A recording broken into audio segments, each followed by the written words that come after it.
Alléluia, nous t'acclamons très fort le Seigneur. Alléluia, nous te célébrons Jésus-Christ, le roi de rois. Alléluia, Dieu le maître de l'univers. Alléluia, le roi qui a vaincu le monde. Dieu le Seigneur de gloire. Le Seigneur que nous adorons ce matin. Le Seigneur que nous venons célébrer en ces jours. Alléluia, Dieu le maître. Alléluia, Dieu le roi. Jésus-Christ, tu es la lumière du monde. Nous venons, Seigneur, pour t'adorer ce matin. En ces jours, Père, nous voulons reconnaître encore ta grandeur et ton amour dans la vie de tes enfants, dans la vie de ton peuple. Alléluia. La Bible dit, lève-toi, resplendis, car ta lumière arrive. Car sur toi s'est levée la gloire du Seigneur. Alléluia. La gloire de Dieu s'élève aujourd'hui sur ta vie. La gloire de Dieu se lève aujourd'hui sur sa nation, sur son peuple. Voilà la raison pour laquelle tu es en vie. Voilà la raison pour laquelle tu respires encore. C'est-à-dire, le monde est sous la domination. Le monde est couvert par le ténèbre, mais sur toi, la lumière s'est levée ce matin. Sur toi, la gloire de Dieu s'est élevée ce matin. Tu as raison d'adorer le Seigneur. Tu as raison de l'acclamer. Tu as raison de le célébrer. Alléluia. Beaucoup sont morts. Beaucoup sont encore dans des tombeaux. Mais ce matin, la gloire du Seigneur s'est relevée dans ta vie pour te redresser, pour te guérir, toi qui étais malade. Pour te guérir, toi qui étais malade. Pour te consoler, toi qui avais le cœur brisé. Le Seigneur est venu.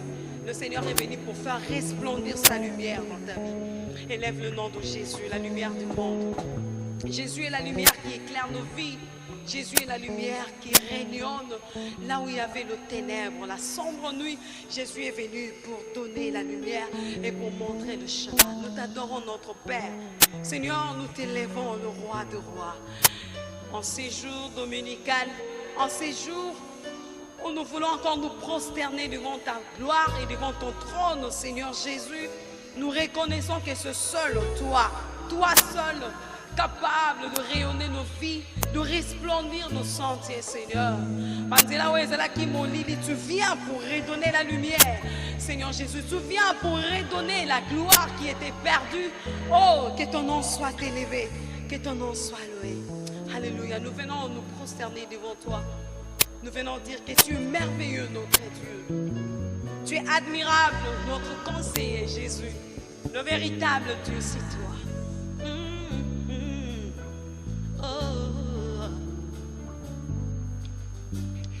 Toi, la lumière qui éclaire nos ténèbres, ouvre mes yeux, je veux voir. Grâce et bonté que mon cœur adore, mon âme aspire après toi. Chante avec moi. Toi la lumière, Seigneur. Alléluia. La Bible dit, le peuple qui marchait dans le ténèbre a une grande lumière. Viens ouvrir nos yeux, Seigneur, car nous voulons comprendre qui es-tu, Seigneur, dans nos vies. Oh, c'est bon que mon cœur adore. Mon ami, c'est toi. Après toi. Oh, oui, je viens pour adorer. Je viens me prosterner. Je viens pour te dire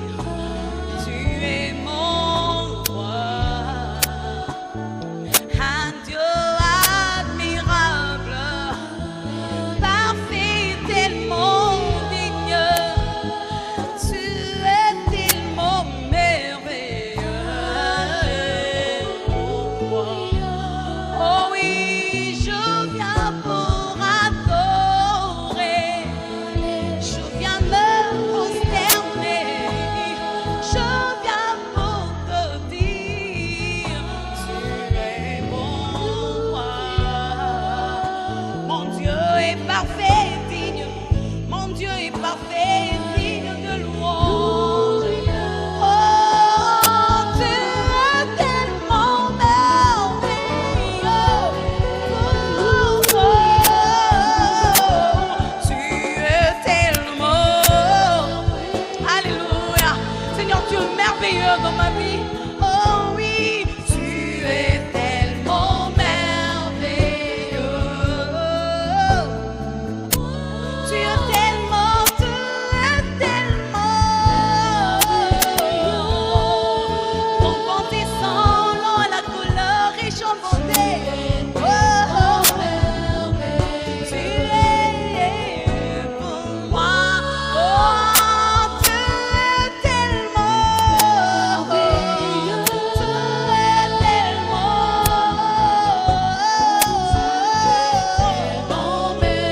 Alléluia. Oh, tu es le pain de vie, Seigneur. Tu es tellement. Tu es mon bouclier. Tu es ma forteresse. Alléluia. Alléluia. Seigneur, tu es merveilleux dans la vie. Tu es tellement merveilleux, Seigneur. Nous ne saurons jamais mesurer la grandeur de ton amour dans nos vies.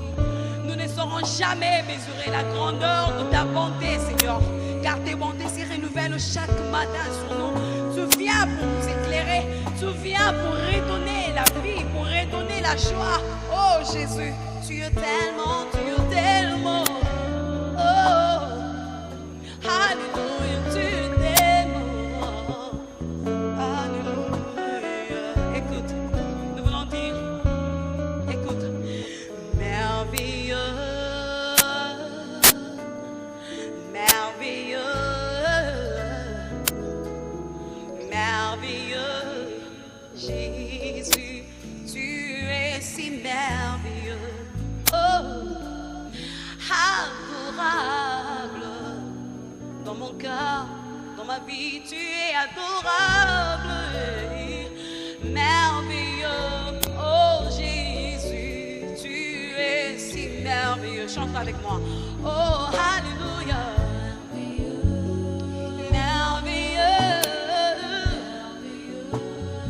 merveilleux, tu es. Tu es, oh, merveilleux. Alléluia. Tu peux chanter avec nous, il est merveilleux. Les dieux que tu as choisis vivent éternellement. Les dieux que tu sers, il n'abandonne jamais son peuple. Oh oui, adorable. Adorable. Adorable. Adorable. Oh, oh, oh, Elohim. Alléluia. Les dieux qui marchent devant nous pour rassurer, pour nous assurer le lendemain. Oh, alléluia. Écoute, tu es le pain de vie, Seigneur. Le pain qui est descendu du ciel. Pour le bien de tout celui qui mangera de ce pain n'aura plus faim. C'est toi, Jésus. Tu es le pain. Pain de vie, pain de vie.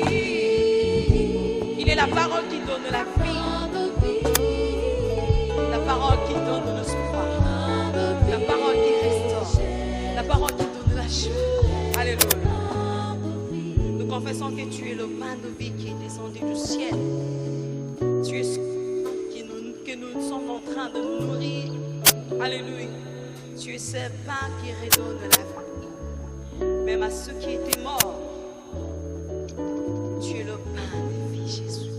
Merci Seigneur pour ces temps car nous voulons t'écouter. Nous savons que ta parole est la vie. Nous voulons être communiqués. Nous voulons revivre encore la joie que donne ta parole. Alléluia. Sous ces cantiques, nous allons céder la place à l'orateur de ces jours, le révérend Moanfa Bopani. C'est lui qui va nous parler de la part du Seigneur. Oh oui, pain de vie, Seigneur. Pain de vie, Jésus.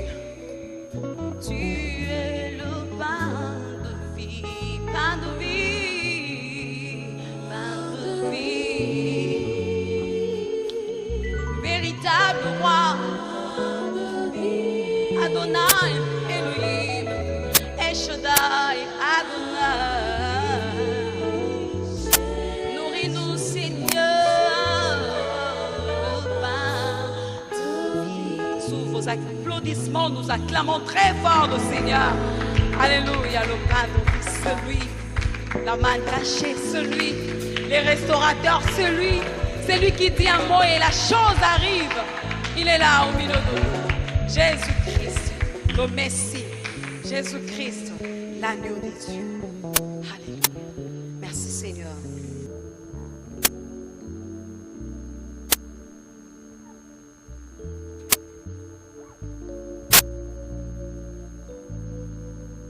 Shalom, shalom. Nous glorifions le Saint-Nom de l'Éternel pour cette opportunité, cette belle occasion qu'il nous accorde encore ce jour.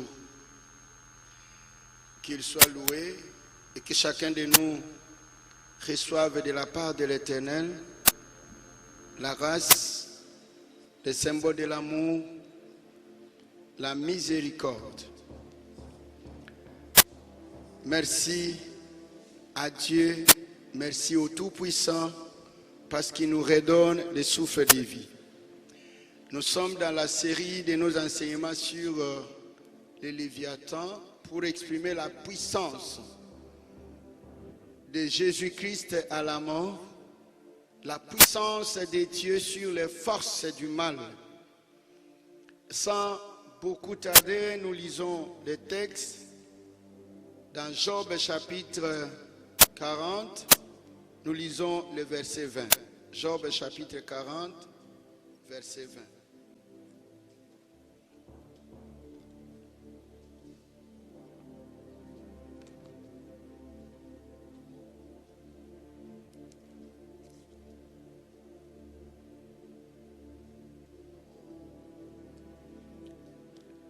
Job chapitre 40, verset 20, j'ai la version Louis II avec les commentaires de Scofield.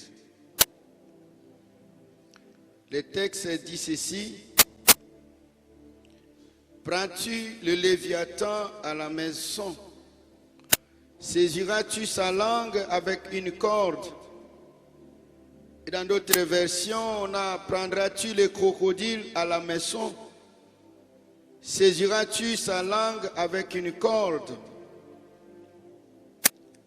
Parole de l'Éternel. Bien-aimés, nous avions commencé la série des enseignements sur le Léviathan, comme nous l'avions dit. Nous vous avions dit la fois passée que le Léviathan,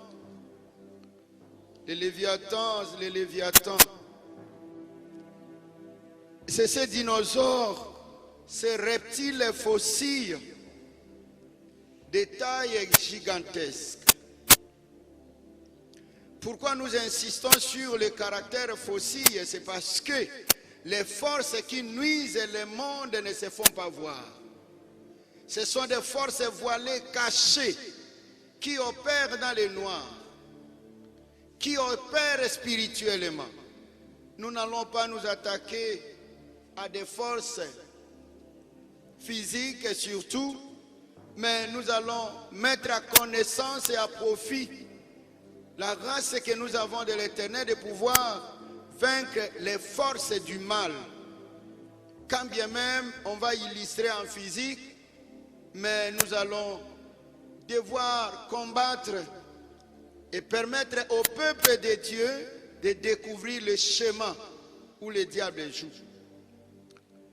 J'ai parlé de ces monstres marins dangereux qui peut renverser.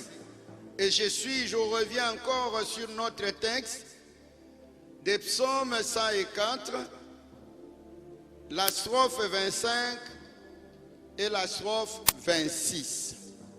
Si vous me permettez encore la lecture. Psaume 104, strophe 25 et 26. Voici la grande mer, vaste mer, Là, se meuvent sans nombre, des animaux petits et grands. Waouh! Là se promènent les navires. Où?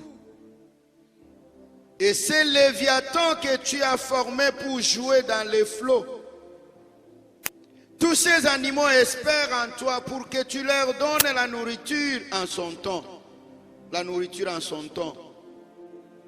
Je reviens encore au verset 26. Là se promènent les navires. Et c'est Léviathan que tu as formé pour jouer dans les flots. C'est-à-dire on se profite et on se dispute la main entre les Léviathans et les navires. Parce que c'est une série, nous continuerons. Mais rappelons-nous que il y a un problème de texte. Les textes en hébreu parlent de Léviathan. La traduction seconde parle du crocodile. Je pense que pendant tout le texte, peut-être à quelques occasions, je parlerai du crocodile, que j'aurai aussi à décrire parce que je suis un riverain. Je suis un riverain. Je connais très bien les crocodiles. Et je ne sais pas quel était le penchant de l'auteur, du traducteur, lorsqu'il a voulu parler du crocodile, alors que dans la pensée hébraïque, on parle du Léviathan. J'aime dans ce développement commencer à parler d'abord du Léviathan avant d'atterrir avec les paradigmes que nous prendrons du crocodile. Pourquoi le Léviathan? Le Léviathan, c'est innommé, c'est générique. Quand on parle du Léviathan, on voit toute espèce d'animal. Toute espèce d'animal riverain. Pas seulement riverain, mais aussi fluvial, lacustre et maritime. Pourquoi pas océanique?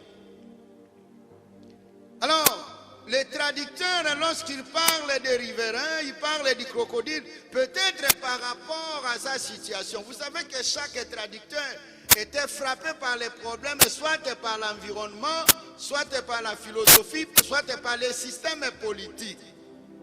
Mais je voudrais revenir sur la grande pensée, les Léviathans. Je ne voudrais pas mettre sous emphase les crocodiles, mais je voudrais parler du Léviathan.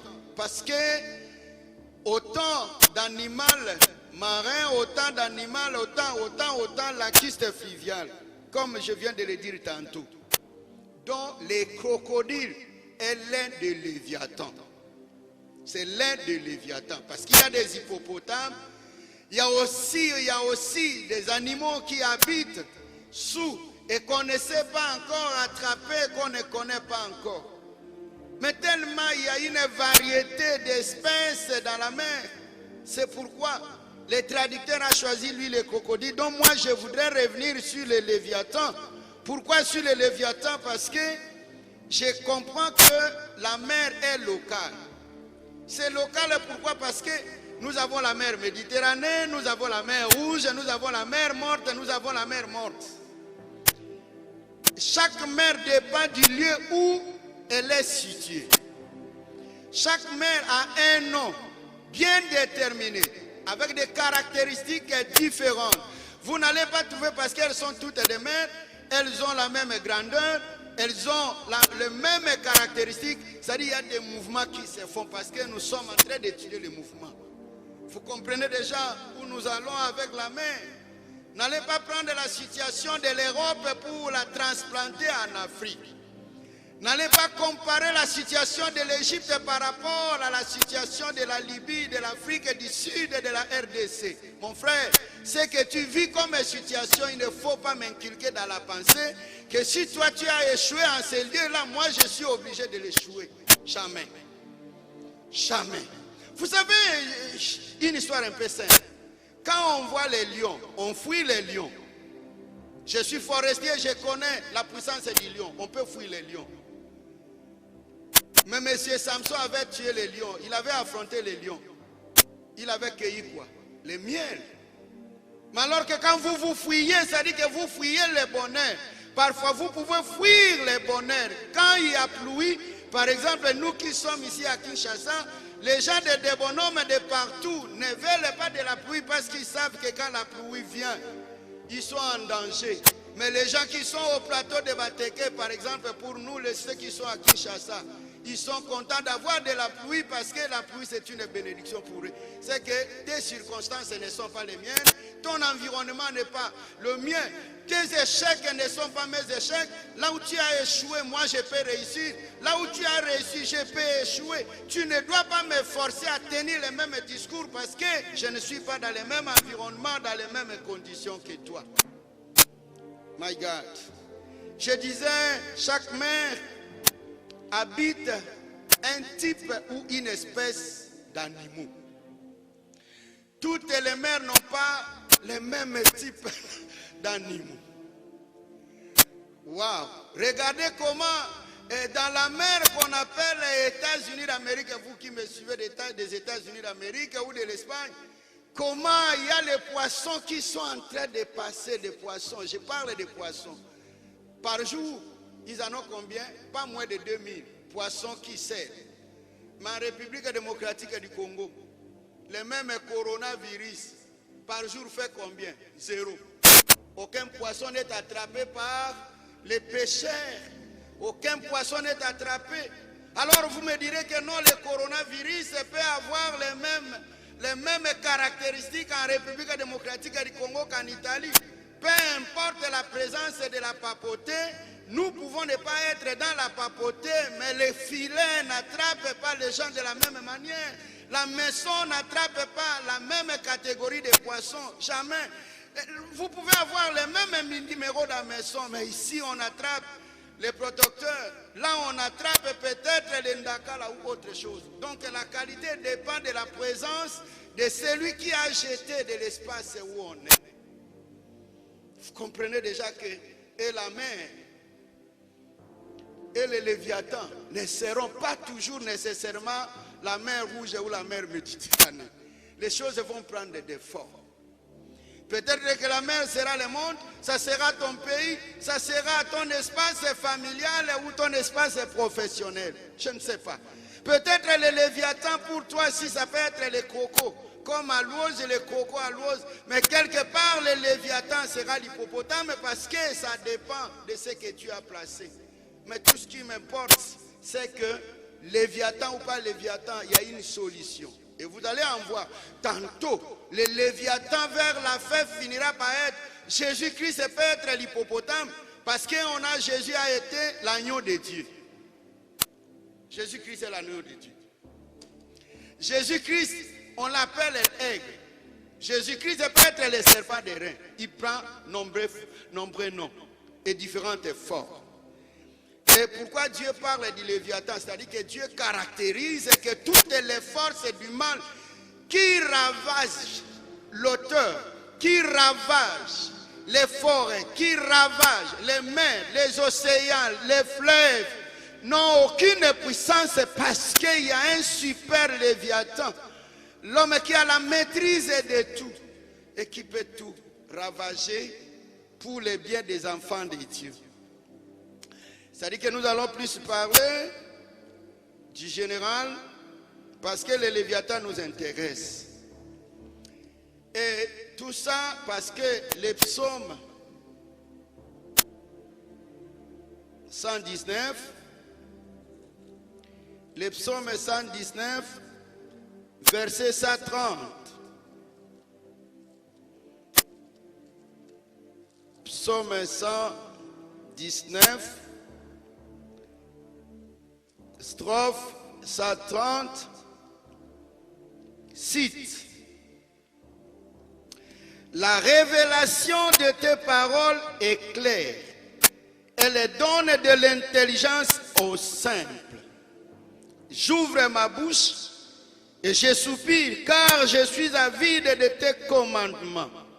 Tourne vers moi ta face et aie pitié de moi selon ta coutume à l'égard de ceux qui aiment ton nom. Psaume 130, 119, strophe 130 à 132. La révélation de tes paroles est claire. Parce que la Bible dit les choses telles qu'elles sont racontées sont l'ombre. Et il faut en connaître maintenant la révélation. C'est pourquoi, Proverbe 29, verset 18. Proverbe 29, 18 dit ceci. Quand il n'y a pas de révélation, quand il n'y a pas de vision, le peuple est sans frein. Heureux s'il observe la loi. Pourquoi? Parce que Dieu a donné la sagesse et l'intelligence, la révélation à Salomon, à l'apôtre Salomon, au roi Salomon. Je ne sais pas, il est sacrificateur, il est tout, parce que tout était combiné. Il lui a donné l'intelligence de faire les études sur les arbres, sur les oiseaux, sur les reptiles. Il n'y a pas longtemps, je faisais une série d'enseignements sur la taupe, les caméléons, la tortue, ainsi de suite, pour découvrir les valeurs, comment Dieu a mis des valeurs dans ces animaux. Et Amos, chapitre 8, versets 11 et 12. Permettez-moi, bien-aimé, Amos, chapitre 8, versets 11 et 12. Je cite, « Voici les jours viennent, dit le Seigneur l'Éternel, où j'enverrai la famine dans le pays, non pas la disette du pain et la soif de l'eau, mais la faim et la soif d'entendre les paroles de l'Éternel. Ils seront alors errants, d'une mer à l'autre, du septentrion à l'orient. Ils iront ça et là pour chercher la parole de l'Éternel, et ils ne la trouveront point. » Mais ces jours viennent. Moi, je ne suis pas pour vous enseigner que c'est le temps de la fin, parce que je risque d'entrer dans les conflits où les gens disent « Oh, mais quand il y a la guerre, quand il y a l'épidémie, c'est le temps de la fin. » Bon, je ne disconviens pas. Est-ce que ces épidémies ont commencé aujourd'hui? Non. Lisez un peu les livres d'Exode pour voir ce que l'Égypte a connu à son temps là. Il y a eu des pestes et des maladies qui étaient plus que le coronavirus. Plus que le coronavirus. Est-ce que la fin des temps c'était à cette époque-là? Mais Israël est fini par sortir. De même que toi tu vas sortir du système actuel.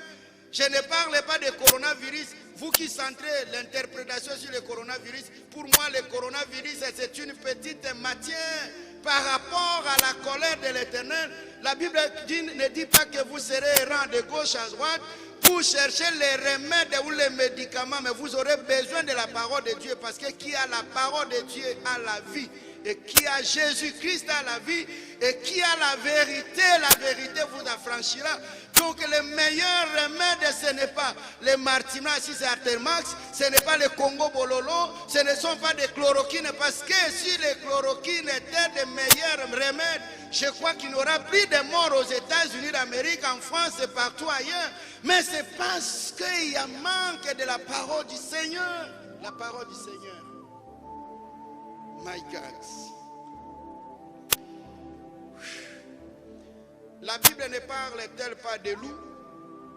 La Bible ne parle-t-elle pas de renards, des lions, des ânes, des ânesses, des brebis, des béliers, des agneaux, des hippopotames, des crocodiles, des serpents, des lézards et que sais-je encore? C'est avoir la révélation de Dieu par rapport à toutes ces choses. Moi, je crois que nous sommes la génération des taupes. Vous savez, les taupes ne marchent pas en plein jour.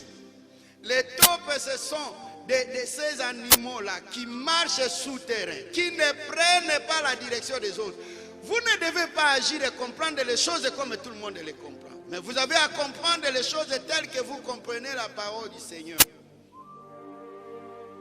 Revenons un peu sur l'homme Job, parce que nous ne pouvons pas parler de Léviathan si nous ne les situons pas par rapport aux souffrances, aux difficultés qu'avait connues Job, qui nous donne cette matière. Job, Je viens de voir le dictionnaire hébraïque et le nom Job, Job signifie persécuté. Job signifie persécuté. C'est quelqu'un qui va subir des difficultés, des peines, des problèmes que vous ne savez pas comprendre. Quand vous lisez Genèse, c'est intéressant de connaître un peu, de vous rappeler un peu ces histoires. Dans Genèse chapitre 10, parce que vous n'avez même pas le temps, vous parlez de Job, vous ne savez même pas les situer, vous pensez que Job c'était quelqu'un comme vous ou comme qui. Genèse chapitre 10, versets 22 et 23. Je cite. Les fils de Sem. Or, Sem, c'est parmi les 3 fils de Noé. Parmi les fils de Noé. Voici la postérité des fils de Noé au chapitre 10, verset 1er. Sem, l'aîné, Cam, le 2e, et Japhet, le 3e. Maintenant, nous parlons des fils aînés. Les fils de Sem furent Élam, Assur, Aspachat, Loud et Aram. Les fils d'Aram sont Ut, Il, Géter et Mash. Et toujours au Genèse chapitre 22, versets 20 et 21. Genèse 22, versets 20 et 21, je cite. Après ces choses, on fit à Abraham un rapport en disant, voici Milca a aussi enfanté des fils à Nacor, ton frère. It, son premier-né, Bouz son frère, Kémiel, père d'Amram. Ça montre que Job est descendant de Sem, le fils aîné de Noé. Fils d'Amiram du pays d'Is, qui a pris le nom de son propriétaire. Moi, je pose un peu la question. Est-ce qu'on peut identifier la République démocratique du Congo à ta personnalité? Parce que le pays où Job est originaire porte le nom de It. Or, It, c'était le nom d'un enfant d'Amram qui était petit-fils d'Abraham. Est-ce qu'on peut identifier la CP, quand on peut identifier l'église, on peut identifier les quartiers, les pays en ton nom, tel que toi tu te conduis, avec ta conduite? Est-ce que les gens peuvent se référer en toi? Parce qu'on ne donne jamais le nom à un lieu, à une personne, si la personne n'a pas laissé de bonnes traces. Que laisseras-tu comme héritage en République démocratique du Congo à ta famille pour qu'on puisse identifier? Quand on identifie la personne, c'est qu'on sait que c'est un modèle. Mais toi, avec ta modèle de corruption, de mafia, ta modèle d'impudicité, ta modèle de vol, de détournement, ta modèle de méchanceté, est-ce qu'on peut localiser un lieu et lui donner ton nom? On peut le faire. Est-ce qu'on peut le faire? Mais ta descendance ne sera même pas connue. Qu'est-ce que tu laisseras comme descendance dans ta lignée, dans ton histoire? Voilà. Ça, nous venons d'expliquer le nom de Job et recadrer un peu la famille. Nous avions dit, c'est un petit-fils de Noé. Vous savez que Noé était un homme ivre, mais le monde a été sauvé grâce à Noé. Après son ivresse, et c'est Noé qui va prendre maintenant des choses importantes qu'il va offrir à l'Éternel. Et Dieu dira, désormais il n'y aura plus la mort, je ne frapperai plus le monde à cause de Noé. Mon frère, on peut te connaître aujourd'hui, Ngadios, on peut te connaître aujourd'hui, Yabouro, on peut te connaître par quel sobriquet ou je ne sais pas. Mais demain ou après-demain, est-ce que tu ne peux pas changer? Depuis que nous t'avions connu, toi tu ne changes pas. Tu deviens Rabbi qui ne change pas. Tel nous t'avions connu, tel es-tu demain et tu resteras. Et puis, c'est ce que les Kinois disent. Babenga kaye mundimi, lelo alati kolan. Babenga kaye mundimi, bagana loboko ezali moyibi. Babenga kaye mundimi. Mais on t'appelle chrétien, est-ce que tu l'es réellement? Tel nous t'avions connu, est-ce que tu as changé ta vie, mon frère, ma soeur? Comment on peut se référer à Noé, à une descendance qui sort de Noé, qui s'était déshabillée dans sa tente à cause de la boisson. C'est que quelque part, il y a eu un changement. Je ne comprends pas la qualité des chrétiens aujourd'hui. À travers le monde, on nous appelle, nous avons la fierté que nous soyons appelés chrétiens, mais lorsque les gens observent notre manière de vivre, on ne trouve rien de ce que nous représentons. Dis-nous, nous passons à l'homme intègre. Au chapitre 1er de Job, verset 1er, le texte dit ceci. Job chapitre 1er, verset 1er. Il y avait dans les pays d'Itz, dont nous venons de citer, un homme qui s'appelait Job. Et cet homme était intègre et droit. Il craignait Dieu et se détournait du mal. Ça, ce n'est pas le témoignage que Job donne de lui-même. Ce sont d'autres personnes. Un homme intègre, un homme droit, qui se détournait du mal et qui craignait Dieu. Mais nous, nos craintes, c'est seulement nos craintes autoproclamées que nous sommes nous-mêmes. Nous sommes nous-mêmes chrétiens, nous nous disons chrétiens. Ça, je m'arrête un peu. L'homme intègre. Ce n'est pas nous qui disons de lui qu'il est intègre. C'est Dieu qui le reconnaît. Et même dans les dialogues, la conversation entre Dieu et son ami Satan, il lui pose la question, as-tu vu mon serviteur Job? Toi, tu t'autoproclames serviteur. Mon frère, ma soeur, je reviens encore sur ça. Aujourd'hui, dans le monde, nous les hommes de Dieu, nous ne voulons même pas qu'on nous appelle des serviteurs. Bon, ils seront fâchés, peu importe. Mais ils veulent qu'on les appelle des ministres. Parce que les ministres, ils ont droit à des honneurs. Ils ne veulent pas servir. Mais Dieu a posé la question, as-tu vu? Pas mon ministre, mais as-tu vu mon serviteur Job? L'homme droit intègre qui me craint. L'homme qui marche dans la droiture. Et l'as-tu vu? Même Dieu reconnaît l'intégrité physique, biologique et morale et l'intégrité de la conscience de Job.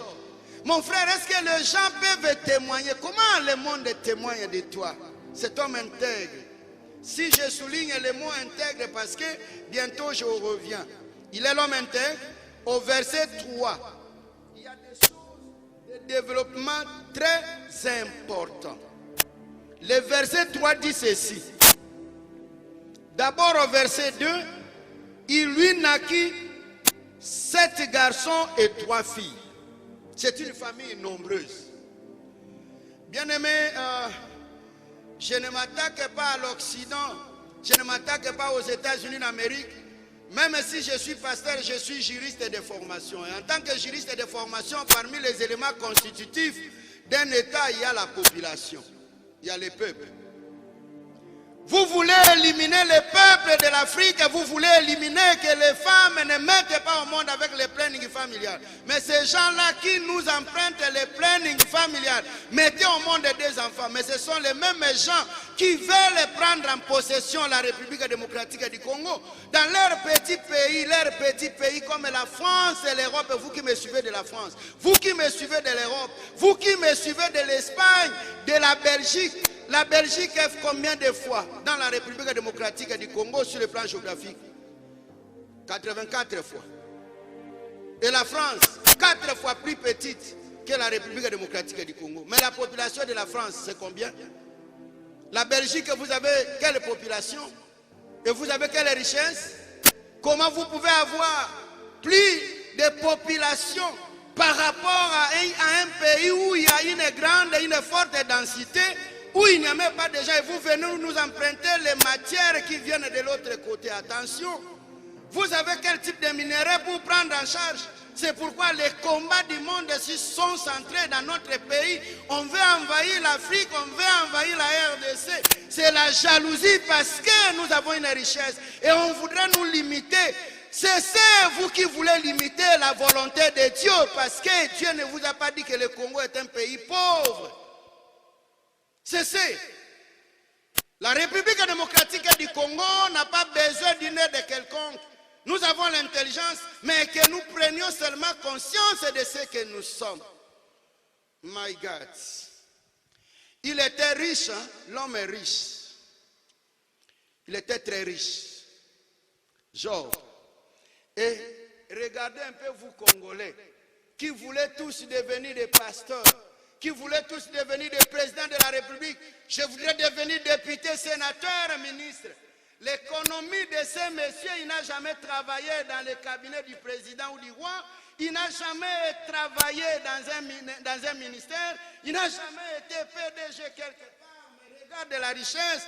Il lui n'a que 8 enfants, une famille très nombreuse. Mais au verset 3, on dit qu'il possédait 7000 brebis, 3000 chameaux, 500 paires de bœufs, 500 ânes et un très grand nombre de serviteurs. Et cet homme était le plus éminent de tous les fils de l'Orient. Voilà la maladie du Congolais pour notre pays, parce que je suis Congolais. Tout le monde veut travailler au ministère. Il pense que pour gagner la vie, il faut être au cabinet du chef de l'État. Il pense que pour gagner la vie, il faut être PDG. La Bible dit, l'économie ici était une économie agro-pastorale. C'est l'agriculture et la pastorale parce qu'ils élevaient. Et il avait un très grand nombre de serviteurs. Je pose la question à un ministre français américain. Qui est ce ministre que vous connaissez par exemple en République démocratique du Congo, ou un PDG que vous connaissez, ou un conseiller à la présidence qui a un grand nombre de serviteurs? Il en a combien? Et regardez un peu l'élevage dont il est question. C'est-à-dire pour développer notre pays et développer le monde, on n'a pas besoin seulement que tous nous soyons dans des cabinets d'eux. Organisons-nous, bien-aimés, dans l'agriculture. Donnons-nous des moyens nous-mêmes pour faire un élevage. Nourrissons-nous pas des produits qui viennent de Namibie, qui viennent d'ailleurs. La République démocratique du Congo, mon pays, n'a pas besoin d'emprunter les histoires d'ailleurs, que ça vienne de Namibie, que les riz ne viennent pas de Pakistan. Nous avons les faune et flore et nous pouvons travailler, manger et consommer République. Oh, serviteurs de Dieu, cessez d'envoyer les gens en Europe. Accueilli poto, vous êtes bénis parce que vous êtes allés en Europe.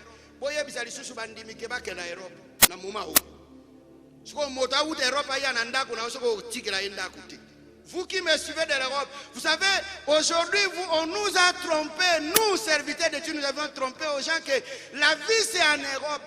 Mais maintenant, le peuple a compris que la vie n'est pas en Europe. La vie est là où nous sommes. C'est question de prendre conscience. Que vous soyez en Europe, nous ne refusons pas.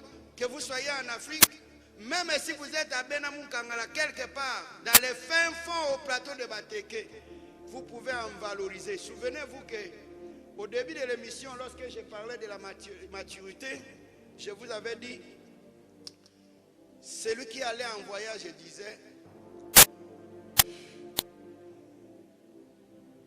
faites valoir. Vous devez vous faire valoir. Vous n'êtes pas moins important. Vous avez du poids.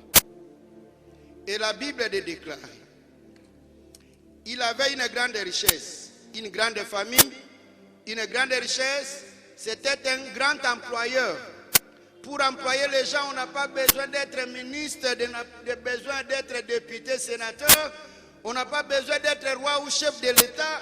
On n'a pas besoin d'être qui que ce soit, mais c'est question de vous organiser et donner de l'emploi aux gens. Mais ce qui nous étonne est que cet homme intègre fit frapper. Et je crois que nous allons vers là. Il fit frapper. 1. Il va perdre 10 enfants en un clin d'œil. 10 enfants sont morts par un vent. 2. Il va subir la perte de 500 paires de bœufs, c'est-à-dire 1000 bœufs. J'ai essayé un peu de faire les calculs les moins chers. 1000 bœufs multipliés par 500 000 francs congolais. Oh, c'est $500, je crois. C'est $500. C'est-à-dire on a au moins 500 000 dollars ou 5 millions de dollars américains. 500 ânesses, je ne connais pas la valeur d'une ânesse. 500 fois autant. Il avait 7 000 brebis multipliées par 120 000 francs congolais. Ça fait 840 millions de francs congolais. Il va perdre un grand nombre de serviteurs. 3 000 chameaux fois la valeur d'un chameau. Quelle est l'économie? Ici au Congo, avec 10 millions de dollars, on est en train de trembler avec 10 millions de dollars. Avec 100 millions, quand on a 100 millions de dollars, on marche sur les gens comme des caillasses. Quand on a 10 000 dollars, on ne sait même plus respecter les gens. On pense que c'est de l'argent. Regarde un peu l'économie, calculez ça, lisez les textes, donnez les prix exacts. Et il va perdre ça en une période de toute l'économie par terre. La famille est basculée, l'économie par terre, les serviteurs sont morts. Il est resté avec rien. Oh, non seulement pour dire le malheur ne vient jamais seul. Au chapitre 2, versets 4 à 5, 7 à 8, la Bible dit il fit frapper de l'ulcère. Vous connaissez l'ulcère? L'ulcère, c'est une maladie qui va te faire vider même la chair. Ce sont les os qui seront fixés. Tu vas perdre la démarche, tu vas perdre la forme.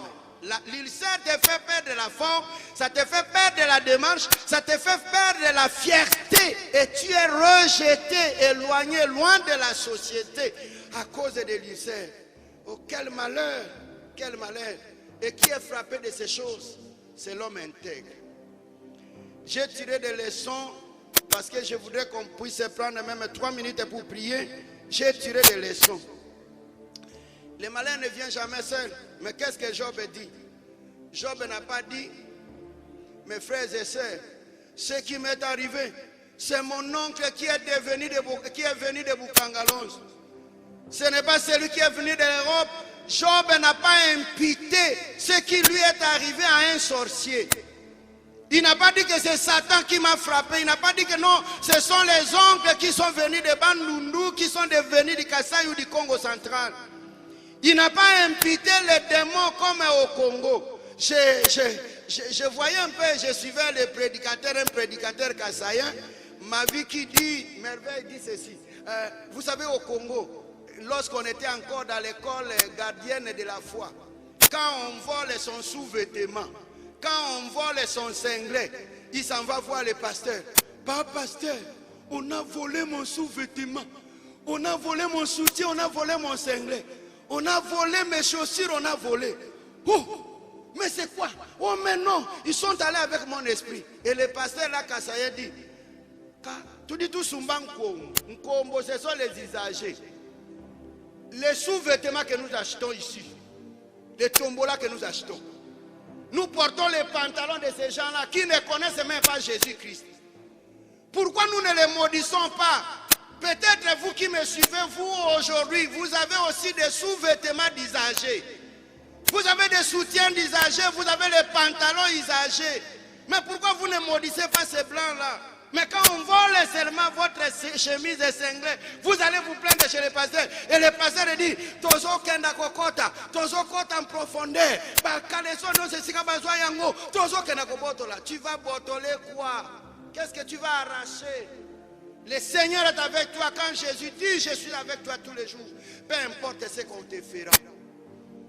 Et Job était dans cette situation, il n'a imputé personne. Je m'arrête pour dire une chose. Si c'était vous, si vous aviez perdu 10 enfants, si vous aviez perdu votre travail, l'économie, vous auriez imputé la pastorale, vous auriez imputé la famille. Mais Job dit, Dieu a donné, Dieu a repris. Parce qu'il n'arrive rien au monde sans que l'Éternel le sache. Il sait qu'on me fera la guerre, mais on ne me vaincra jamais. C'est pourquoi il déclare, quand ma peau va se détériorer, je sais que l'Éternel ne m'abandonnera jamais. Bien-aimés, quelles sont les quelques leçons que nous pouvons tirer? Je vous donne une chose. La première des choses, allez dans le livre de Jérémie. Jérémie dit, pour résoudre les problèmes de Job, Job a connu des médecins de néant. Aujourd'hui, la ville, le monde est plein de médecins de néant. Ce sont les serviteurs de Dieu. Vous savez, j'ai suivi, je suivais. On nous disait le 30 mars, c'est la fin du coronavirus. Moi, j'ai suivi ça dans les réseaux et dans les télévisions. Le 30 mars, fin du coronavirus. J'ai entendu les gens qui disaient le 1er avril, du 1er au 4 avril, il n'y aura plus de coronavirus. Je me suis dit, mais pasteur, prophète, apôtre, évêque, qu'est-ce que vous déclarez? Est-ce qu'après le 4 avril, le coronavirus est arrêté? Regardez comment nous trompons les enfants de Dieu. Oh, recevez la guérison, recevez ceci. Je vous dis une chose vraie. La guérison s'appelle Jésus-Christ de Nazareth. Lorsque tu es blessé, la Bible dit, je lève mes yeux vers les montagnes, d'où me viendra le secours. Je lève mes yeux vers les montagnes, d'où me viendra le secours. Oh, le secours me vient de l'Éternel qui a fait le ciel et la terre. Mais ça, le secours me vient de l'Éternel qui a fait le ciel et la terre. Et mon yo. L'homme de 38 ans, les médecins étaient incapables, mais Jésus avait la solution. La femme de 12 ans d'hémorragie a passé par des médecins. Il dit, mais je suis passé par plusieurs médecins, j'ai dépensé mon argent. Mais quand j'ai touché les habits de Jésus-Christ, j'ai eu la vie. J'invite le monde entier, pour toutes les situations. Quand rien ne marche, comme Job, tu es frappé. Quand le monde se moque de toi, quand tes amis t'abandonnent, ne crains rien. Il y a un homme qui est l'ami fidèle, qui ne t'abandonnera jamais. Et il est avec nous tous les jours, jusqu'à la fin des temps. Que Dieu bénisse cette parole, que Job nous réclame et que nous puissions démarrer avec le Léviathan. C'est lui qui a donné la solution. Va taire aussi le mouvement des eaux. Dieu bénisse sa parole.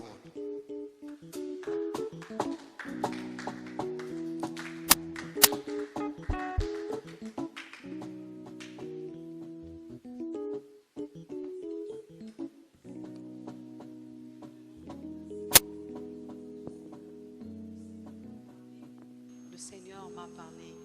Il est l'ami fidèle qui n'abandonne jamais, peu importe le moment, peu importe les circonstances, il ne trahit jamais car il est notre ami fidèle. Il connaît nos défaillances, nos chutes de chaque jour. Sévérant ses exigences, il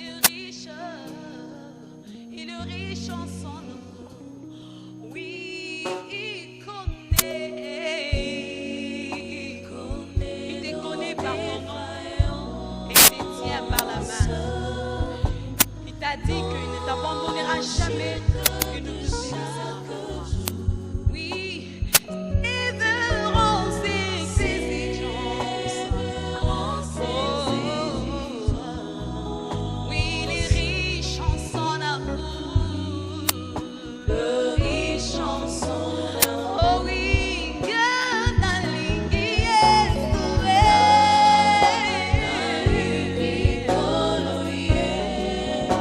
Alléluia, Alléluia.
Éternel notre Dieu, nous bénissons ton nom.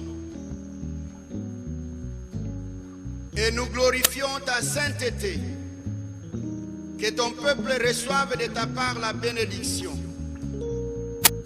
Laisse qu'au moment où chacun et chacune sera ensemble avec ses enfants, son mari, son épouse pour la Sainte Seine, parce que c'est le premier dimanche, le dimanche de la Sainte Seine. Éternel notre Dieu, que tu bénisses le pain, que tu bénisses la vie, que nous prenions ton sang et ton corps pour l'unité et pour la victoire. Nous avions recommandé toutes les familles en détresse et sous ta grâce, que tu les guérisses. Au nom de Jésus-Christ, notre Seigneur et Sauveur. Amen.